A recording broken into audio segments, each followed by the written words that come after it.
de hoje do capitalismo está no mesmo patamar de outras grandes crises capitalistas, como aquelas que levaram à Primeira Guerra Mundial e à Segunda Guerra Mundial. Nós tivemos nesse período na Europa um fenômeno horrendo, talvez o pior fenômeno da história do capitalismo, que foi a ascensão do nazismo e das variadas formas de fascismo. Massas sem emprego, massas sem condição econômica, com uma educação parcial, e que eu chamo de educação parcial. As pessoas têm até escola, as pessoas sabem até ler, escrever, fazer contas, mas não tem cultura, não tem um estado de elevação de espírito, não tem uma posição, inclusive, humana, de fraternidade, amor ao próximo, respeito pelas diferenças alheias. Todo esse caldo que nós temos hoje no mundo, de visão de mundo, nós também tivemos isso ao tempo do fascismo e do nazismo. O Trump ainda não é um fascista como eram Mussolini, como era Franco, como era Hitler, como foi Salazar. Nós temos, de fato, ainda uma distância, mas nós já vemos hoje no mundo ressaltar um discurso de ódio, um discurso que afirma com muito gosto que se quer matar o próximo, que aquele que é diferente é um vagabundo. Nós observamos, inclusive, a tendência das pessoas a chamar isto por doença. Então as pessoas dizem, quem é de esquerda é doente. Este termo infame que muitos usam, que é esquerdopata. Patos, em grego, quer dizer doença. Então quem luta pela transformação da sociedade, quem luta para dar pão para quem tem fome, é chamado de doente. Porque o certo, o normal para essas pessoas seria de fato que o pobre morresse de fome. Então nós observamos aqui a grave distorção, inclusive de horizontes, que nós temos nesse mundo. Agora, isto vem sendo fomentado há muito e muito e muito. Meios de comunicação de massa, escolas que ensinam inclusive o abecedário, mas não formam seres humanos melhores. Inclusive, quando querem formar, aí vem gente que vai brigar com a escola, porque a escola está, inclusive, ensinando a democracia, a respeitar o outro, a ter uma certa possibilidade de olhar para o diferente com respeito. E tudo isso, muitos, inclusive, abominam na própria sociedade. Eu diria, então, que nós vivemos um quadro no qual nós fomos cultivados historicamente para esse ódio. Esse cultivo do ódio, às vezes, é mantido num patamar médio. Mas quando, junto ao encontro deste movimento de ódio, vem também uma grave crise econômica, e as pessoas ficam desempregadas, e são incultas, e não sabem explicar como funciona o mundo, aí então nós temos esta explosão, como acontece na realidade atual, na qual as pessoas estão desamparadas, na qual de fato elas têm uma vida péssima. Quando tem emprego, o emprego é muito ruim, o emprego não dá uma dimensão de dignidade para essa pessoa, não dá um horizonte pelo qual ela diga que aquilo é um sentido para a sua vida, ela tem raiva do que faz, aquilo não tem horizonte, não permite inclusive pagar suas contas e poder ter o mínimo de cultura, o mínimo de vida com uma qualidade existencial, nada disso acontece. E além disto, dos que têm um emprego, o emprego é péssimo, há uma multidão que nem emprego tem. Resultado, quando isto se junta, quando se dá esta forma de depressão das condições de um ser humano e das condições de vida na sociedade, e isto está muito ligado também com uma incompreensão sobre o mundo, nós temos o quadro que nós verificamos hoje na realidade. Como as pessoas explicam esta situação? Elas descarregam o seu ódio naquilo que os meios de comunicação de massa dizem que são os responsáveis por este estado de coisas. E, em geral, não é nem a classe política toda, são certos setores da política, quase sempre, aqueles que são odiados pelos donos dos meios de comunicação de massa. Portanto, nós temos uma manipulação total da população. Gente que nunca viu um ser humano na frente, um determinado ser humano, mas que o vê todo dia pela televisão, o vê pelo Facebook, o vê pelo WhatsApp e tantas outras formas de comunicação, essa pessoa já tem ódio mortal daquele que ele nunca viu pela frente. De tal sorte que nós vamos encontrando então a formação de uma espécie de manada social que é gestada neste ódio e, portanto, tem aqui uma espécie de emocional, mundo emocional muito manipulado, é como se fosse um fantoche. E nós observamos esta mesma massa horrenda que odeia determinados setores da sociedade do Brasil, que tem, portanto, aqui a bilis falando mais forte na sua vida, ao mesmo tempo essa mesma manada nunca foi para a cidade de Chapecó, mas sabendo que houve um trágico acidente aéreo, com a equipe de futebol de Chapecó, todos os brasileiros são em favor de Chapecó. Ou seja, os brasileiros e qualquer população do mundo são manipulados para fazer amor, ódio, luto, matar, das mais variadas formas, e todos vão entrando neste grande caminho pelo qual a diferença entre matar alguém e estar em luto por conta de Chapecó é mínima. Nós observamos aqui como as pessoas, inclusive nas redes sociais, ora vestem verde porque morreu o time de Chapecó, ora vestem cores tais e quais porque assim está a moda, e para ser fascista basta que a maioria se torne fascista também. Então, para usar uma camisa verde fascista, ou para usar a camisa da CBF, esta entidade das mais corruptas do mundo, para defender o fim da corrupção, nós vemos multidões no Brasil fazendo isto. Inclusive, uma camisa do Brasil que, para os termos do orgulho futebolístico nacional, acabou de perder faz algum tempo, 2 anos, de 7-1 para a Alemanha. E mesmo assim, com este orgulho ferido, as pessoas pleiteiam o fim da corrupção com a entidade mais corrupta estampada no seu peito. Resultado, nós temos hoje no mundo massas que são muito informadas.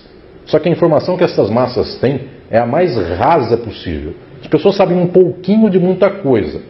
Não é como no passado que a pessoa tinha um certo desconhecimento ou uma certa ignorância da maioria dos assuntos e conhecia alguns que eram aqueles muito próprios da sua vida. Hoje há uma certa ignorância geral com uma pontinha de conhecimento de muita coisa. Então, se alguém não sabe cozinhar, abre a internet, tem um vídeo explicando como cozinha. Se alguém não sabe sobre política, também tem alguém na internet num vídeo de 2 minutos xingando alguém.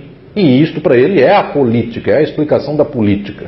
Ele não vai ler uma obra de Aristóteles sobre a política, ele não vai ler o que Rousseau escreveu sobre a sociedade, o que Marx escreveu sobre o capitalismo, o que Foucault falou sobre as minorias. Isto não está na conta da maioria da população. Quando eu digo que não está, está disponível para qualquer um. Basta tentar saber quem foi Foucault, Marx, Aristóteles, Rousseau. As pessoas teriam acesso rápido na internet a tudo isso. O que ocorre é que elas não vão chegar a isso. Elas vão ver alguém que num certo programa pela internet, pelo YouTube, esta pessoa vai xingar alguém, e se bater na mesa e se falar palavras esdrúxulas, melhor ainda. Então as pessoas vão ter certeza de que alguém é do mal, alguém é do bem. E observemos nós, voltou esta indigente compreensão de mundo, que já tinha sido afastada faz muito tempo, mas voltou no senso comum das pessoas esta ideia de dividir os seres humanos, a sociedade, ou então os grupos sociais, entre pessoas do bem e pessoas do mal. Isso é de um moralismo tacanho, ridículo, é uma forma de compreensão esdrúxula, mas tudo isso voltou. Por quê? Porque de fato as pessoas estão vivendo um momento de profunda depressão social, econômica. O capitalismo não é inclusivo, o capitalismo não dá para as pessoas condições de vida plena. Por mais que o capitalismo tenha dado avanço tecnológico, mesmo assim a pessoa tem hoje um celular, tem hoje um meio de comunicação pelo WhatsApp, mas isso a torna escrava desse meio de comunicação. Então ela continua trabalhando em casa, ela responde e-mails no celular, ela manda mensagem para o seu chefe, a chefe chama para trabalhar às 5 da manhã, então ela está notificada e ela vai trabalhar. O resultado, até os meios que dão possibilidade de acesso a uma outra qualidade de vida para a população, tudo isso teve uma mudança drástica. Não é para a dignidade, para o avanço, para a plenitude do ser humano.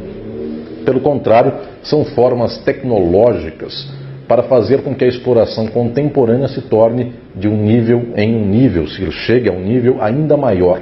Portanto, eu vejo que a sociedade mundial, brasileira em específico, todas as sociedades do mundo, têm padecido violentamente pelas contradições do capitalismo. Como pouca gente fala sobre o capitalismo, como pouca gente analisa a estrutura social, é como se nós estivéssemos nesses tempos todos colocando um band-aid, colocando aqui alguma coisa provisória para tampar uma doença que é profunda neste tecido da própria sociedade.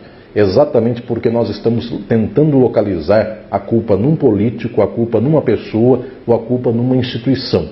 Não estou dizendo que não haja culpas pessoais nem institucionais, mas o fundamental é que nós não estamos enxergando o tipo de sociedade que é a nossa, capitalista. Para ainda falar do capitalismo, nós temos uma certa dificuldade nos países do mundo em falar do capitalismo, porque as pessoas têm um vínculo afetivo muito ruim, inclusive, mas existe isso, mas as pessoas têm um vínculo afetivo com os seus patrões, com os seus capitalistas. Então, uma cidade pequena tem uma usina de cana-de-açúcar. O dono da usina de cana é o grande capitalista daquela cidade. O povo inteiro depende daquele capitalista, então trata, numa forma quase de vassalagem, este grande capitalista local. O que ocorre é que a demanda e a vida do capitalismo é tamanha, as contradições e a exploração capitalista vão de tal modo que hoje, inclusive, o dono da usina nem é mais um local, é um fundo de investimento da China associado com o dos Estados Unidos. Portanto, chega um momento, inclusive, que nem o respeito ao capital nós temos. O que faz, então, a população se manter nesses limites arraigados do capital? É que o capital não é por conta do respeito ao seu patrão, nem por conta de que o seu dono da empresa onde trabalha foi padrinho do seu filho e batizou a sua filha. Não é mais isso. O que ocorre é que as pessoas são bombardeadas todo dia para consumir, para ter. E por causa disso elas se põem numa lógica do capital de tentar acumular, de tentar trabalhar, de tentar ter dinheiro e tentar pisar em cima dos outros, ao invés de dizer que este sistema todo é errado. A pessoa quer ganhar o seu dentro desse sistema. Soma-se mais uma coisa a esse quadro geral. Qual é isso? Além de escolas com um certo nível de formação simplesmente para o mercado de trabalho, não para a crítica.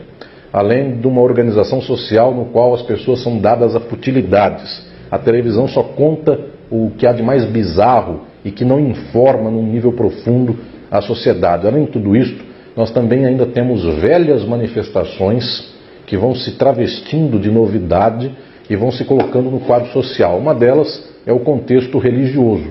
As pessoas têm uma certa ligação de mundo com a religião, um certo afeto moral com a religião, então as pessoas não compreendem a sociedade como um bloco ou uma estrutura. Elas creem que sua possibilidade de sucesso ou seu fracasso, tudo isso advém de uma culpa, tudo isso advém de uma escolha de Deus. Então, ao invés de se politizar, ao invés de se juntar para transformar a sociedade, as pessoas, via de regra, rezam.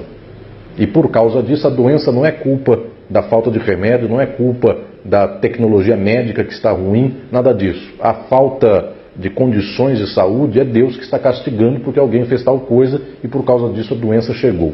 Resultado, quando se soma o moralismo religioso, quando se põe a isto um nível de cultura muito especificamente técnico, sem visão crítica, e quando se põe uma vasta exploração social, nós estamos como estamos. O capitalismo, mais uma vez, não é a primeira vez, o capitalismo sempre faz isso, mais uma vez o capitalismo está nas portas do fascismo.